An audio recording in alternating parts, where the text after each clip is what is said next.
The stories that you're about to hear are all true. Every single one of them. And they all live under your bed. Yes, every single one of these stories are true.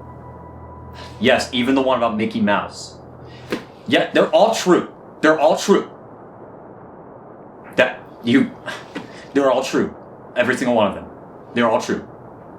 Zip it.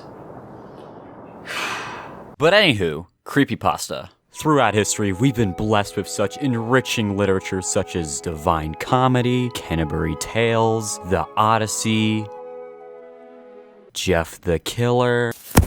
Hope you like bagels.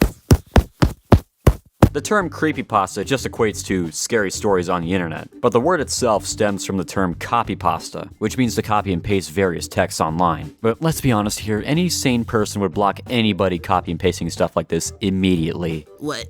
Jeff the Killer? Who's making this? Dude, be nicer about this. What we're reading is high art. I scrolled down for 3 seconds and now they're burning him with vodka.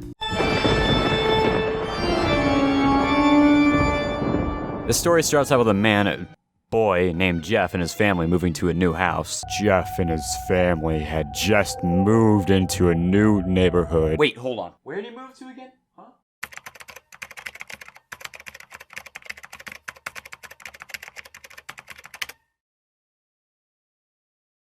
Oh, that's right, of course! So once Jeff and the family get settled in, he and his brother head down to the bus stop, but not before they get jumped by Randy, Keith, and Troy, the bullies. Also, just heads up, the story really wants you to know just how fat Troy is. A tub of lard, and he has been exercising since he's been crawling. Hey, come on, lay off on my buddy Troy. Like, I know he's about to attack you and all, but like, calm down, dude. And after number 8 is that Troy. Well, you know, he's kinda, fat. But Jeff just fights back with a punch to the belly, which is enough to scare them all off. Later, though, at a child's birthday party that Jeff is attending, the bullies show up to get their revenge, which they proceed to do in the most classic way by firing guns at the crowd, chase Jeff into the house with knives, and set him on fire using vodka and a thing of bleach. First, they call you a poopy face at the bus stop, but now they spray bullets all over a kid's party so they can burn you alive. I mean, look, all Jeff did was call Troy fat and, Never mind, I see. Mess him up, bullies! Yeah! Whip out that vodka, man! Yeah, you get it! Yeah! Jeff wakes up in the hospital surrounded by his family, who once he peels the bandages from his face, they discover that the mix of bleach and vodka turned his skin pale white and his hair dark black. Oh no. He became an emo again? Jeff looks in the mirror and thinks his burn marks are the funniest thing in the whole world, so they all rejoice and go home. That night, Jeff begins to experiment a new style by, you know the usual, cutting off his eyelids. But thankfully, his mother is very welcoming to this, so she tells her husband, "Honey, get the gun." But Jeff just kills them all before they could react accordingly. This is the most overdramatic family in history. Now, personally, I have never stepped foot into the state of New Jersey, but now I hope I never will. Also, honey, get the gun? I know I was only 7 back in 2012, but I cannot recall for the life of me this being ever a common family punishment you give to a child. I mean, I could be wrong, though. Daddy, can I play Roblox on the iPad? No! Yeah, that doesn't sound very healthy to begin with, now does it? However, despite what I've read being widely considered to be the true origin story of Jeff, that was not the version where he originated from. He really came from a Windows Movie Maker slideshow from 2008, where the story here was told from his brother, who was John Lennon apparently. One day, Jeff was cleaning his bathtub with acid, but after he slipped on a bar of soap and fell in, he went insane and became a serial killer. That was not a joke, that was the actual story. Honestly, the only thing about Jeff the Killer I find remotely interesting is a photoshopped image that's associated with the story, as we have no idea where the original is or even what it looked like. I mean, the image itself is kind of disturbing, like, especially for that smile.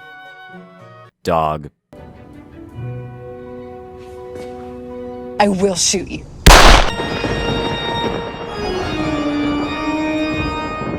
Back in the mid-2000s, a certain image would spread across various online message boards under the name smile.jpg. People were forced to spread the image because if they didn't share the photo online, the photo would haunt them, driving them to insanity and even death. This honestly sounds like a really decent advertising method. Download Raid Shadow Legends today, or your mom gets liver cancer! Also, for anybody curious, this is what the original photo was. Look at him, he's smiling. I've never seen a dog have that good of a time. Dude, his owners must be like the best people in the whole world. But apparently if you stare at it long enough, it just turns into this. I mean, I tried it, but it didn't work. If you ask me, I think the Joker did it scarier, which is kind of why other people began to remake it, including this image made recently, which doesn't look very scary at first, but wait until you see what he looks like without the That's a ladder, idiot. We mean a chair, that's a ladder. Stupid creepypasta, man. Don't even know anything. Can't believe these people write for a living. God damn. Believe it or not, if there are any stories that unironically creep me out a bit, it's gonna be Disney-related stuff. The first of these is a lost Mickey Mouse short from the 1930s, where it involves him walking around for 2 minutes before fading out, with the audio being nothing but piano banging noises before it cuts to black. However, when the film resurfaced, what was discovered is that it actually ran for 9 minutes, with the film cutting back 6 minutes in, this time with the audio featuring nothing but deep, distant crying noises, slowly turning into screaming, the background becoming more and more distorted, with the film eventually ending on a Russian text card roughly translated to, "The sights of hell bring its viewers back in." And the first guy who ever saw the film shot himself after watching. Oh my god, we're doing this again. Ending aside, the praise I'm giving is more to the specific video itself. I mean, I know it's just Mickey Mouse walking around for God knows how long, but come on, the sound, the visuals, the faces at the end, I don't know, it's just a spooky video.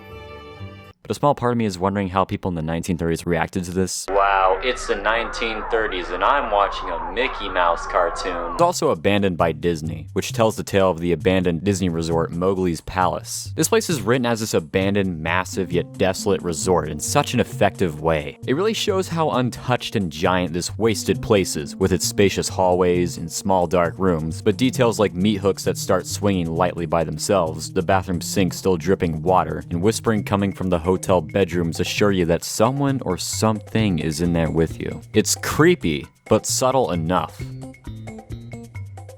And then there's the ending where a guy gets greeted by a photo-negative Mickey costume who says, "Wanna see my head come off?" and does just that. Honestly, what I personally find to be scarier is the tease, the build-up. Nothing that explicitly tells you that you're in danger, but more so that there is a presence in this building that you're in. We don't know what its motives are, but what you are certain of is that it's getting closer.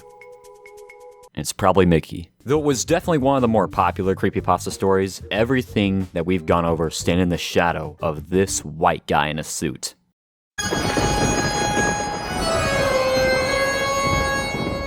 Slender Man himself has been an outlier regarding these, since he doesn't really have a specific legend or backstory to go off of. Rather, he's just Slender Man. Basically, he takes the appearance of a tall white figure in a business suit, sometimes sprouting tentacles, who abducts and preys on young children. And with that description, you'd think he'd look like this.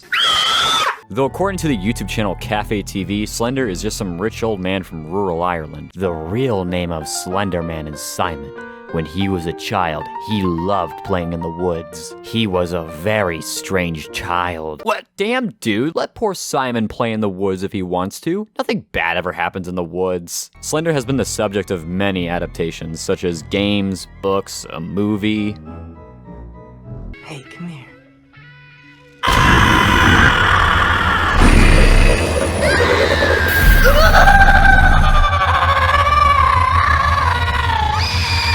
This is a biopic, by the way. Yeah, there really isn't much to go off of here, but he does appear to be in the woods a lot. And upon further investigation, I found his location. I knew what I had to do at this moment. I had to find Simon.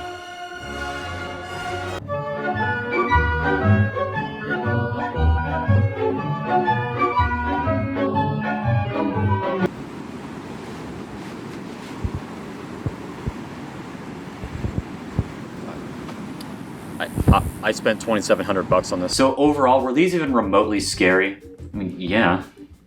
If you're scared by this. But who knows, maybe I'm just some psychopath who just doesn't feel anything from horror these days. Well, maybe if you spent less time running around an Irish forest, you might feel something one day. Hey, this book contains undead horrors. I will use it if I have to. By the way, this is the guy who edits my videos. He has no idea what the hell he's talking about like half the times. Fine, dude. Show me the horrors.